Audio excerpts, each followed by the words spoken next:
보통 분양계약서 표지에 본 계약서에 기술되지 아니한 사항의 구두 약정은 무효라고 기재되어 있고 그 아래 자필 서명 날이 나기 때문에 분양계약 해제는 물론 계약금 반환은 상당히 어렵습니다. 이번에 대법원에서 중요한 판결 하나 소개하고자 합니다. 무이자, 중도금 대출 알선 등을 분양 조건으로 내걸었다가 대출이 안 된 사건에서 법원은 분양계약의 착오 취소를 인정해 분양업체가 계약자에게 분양계약의 취소에 따른 부당이득 반환으로 납부된 계약금을 반환할 의무가 있다고 판결했습니다. 분양계약 당시 분양대금의 50%를 차지하는 중도금 대출을 받을 수 없다는 사정을 알았더라면 분양계약을 체결하지 않았을 것이라고 보았기 때문입니다.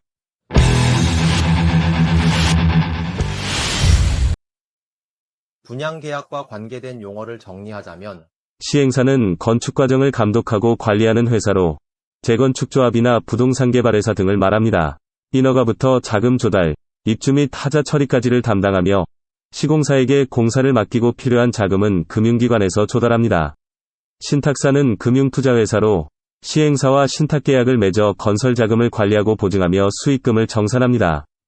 계약자가 납부한 돈을 안전하게 보호하고 시행이나 시공에 문제 발생 시 안전장치 역할을 합니다. 분양대행사는 시행사와 계약을 체결하고 분양과 관련된 모든 업무를 대행하여 수수료를 받아 수익을 얻는 회사를 말합니다. 시공사 시행사로부터 발주를 받아서 공사를 담당하는 곳으로 현장에서 직접 공사를 실시합니다. 보통 현대건설, 삼성물산, GS건설 등의 건설업체를 말합니다. 수분양자는 건물의 분양자와 분양계약을 체결한 자를 말합니다. 시행사와 시공사의 관계는 시행사는 도급사업을 위탁하고 시공사는 건설공사를 진행합니다. 시행사와 신탁사의 관계는 신탁계약을 체결하고 수익금을 정산합니다. 시행사와 분양대행사의 관계는 시행사가 수수료를 지급하고 분양대행사가 분양 업무를 대행합니다. 시공사와 신탁사의 관계는 신탁사가 시공사에게 공사대금을 지급합니다. 서울중앙지방법원의 판결문에 따르면 A씨가 B회사로부터 분양받은 건물의 분양계약을 체결한 후 중도금을 무이자 대출로 받을 수 있고 잔금은 담보대출로 변환될 것으로 생각하여 계약을 체결했습니다. 그러나 중도금 대출을 받지 못하자 분양계약이 무산되었습니다. A씨는 분양업체인 B회사를 상대로 계약금 반환을 요구하는 소송을 제기했고 법원은 A씨의 주장을 받아들여 원고인 A씨에게 계약금을 지급하라는 판결을 내렸습니다.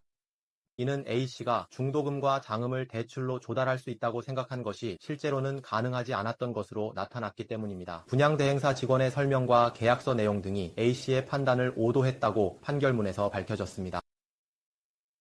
분양계약을 해체할 수 있다면 수분양자는 이미 지급한 계약금과 손해배상금을 받을 수 있습니다.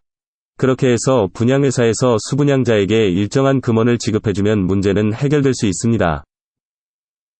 하지만 여기에 또 다른 문제가 있습니다. 분양계약이 해제되었음에도 실질적으로 수분양자가 지불한 돈이 신탁계정에 있어 채무자인 분양회사에는 재산이 부족한 경우가 많습니다.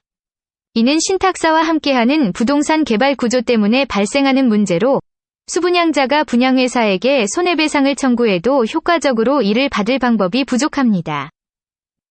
따라서 실질적으로 재산을 보유한 신탁사에게 소분양자가 어떤 권리를 행사할 수 있는지에 대한 고민이 필요합니다. 문제를 해결하려면 변호사와의 상담이 필요합니다.